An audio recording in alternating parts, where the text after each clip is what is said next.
Okay, folks, finished turns 5, 6, 7, and 8.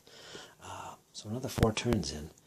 As you can see, starting with the Russians on this side, they've got everything up and deployed up in this area, and also here. The only reserve they have, concealed unit, is right back here, and that is a cuirassier brigade waiting back there along the road. Also on this side, they did manage to bring on their delayed reserves. Finally came on. I think it was 2 turns ago.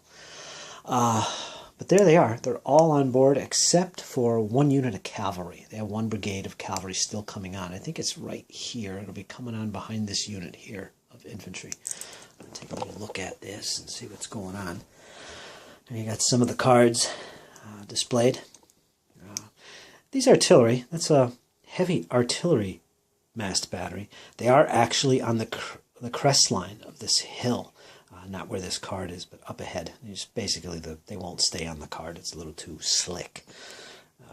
Same thing with these infantry, so they're a little bit back behind their card. But otherwise, these infantry are located there, coming out of the woods, and up here they have more infantry, which is concealed because of this unit in the way. These 2 units are blasting away at each other. I think the French have an advantage.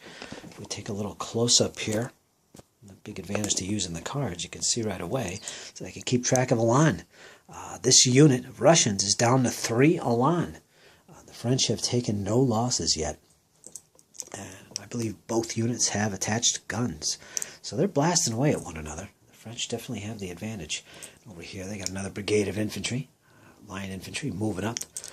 They're in rough ground.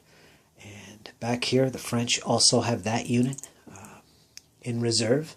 It's an infantry brigade. Over here, you can see that the French also have, I think they're light cav, something over there. Moving in on this objective over here. They're going to claim that very shortly. And of course, Murat's corps, get out a little bit, is lined up perfectly along that stream. I don't know if the Russians want to engage the French at this point along that line. This village is an objective, so yeah, it seems like both armies would love to engage one another in this area because it's the only real open terrain. I can see the French guns have been consistently opening up on the enemy as they try and form up a battle line. This brigade of infantry here has taken a loss from artillery fire here. This artillery battery back here has taken a hit and was forced to retreat because of the fire from this battery. So the Russians are having a hard time here. It's not an easy task. So there you go, folks. We're in 4 turns into the battle.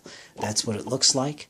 I can tell you right now that this terrain is treacherous. There is a lot of difficult terrain. Fields, especially the woods. It makes maneuver very difficult. A lot of the units are just not able to use a march move, a reserve move, to get where they need to be. There's just so much terrain in the way. Considering some of the deployment zones, like this zone, for instance, or half of it, at least half of it, is nothing but woods. Makes it difficult to get all your troops on board quickly. Finding the troops are forced to form columns and come on to narrow passages, preferably along roads if possible. So that's the situation. 8 turns. I'm going into turn 9 next. This is a 20-turn battle. It seems like the French have a slight advantage. No side has lost any units yet. Okay, folks, let's see what's going on in the next turn.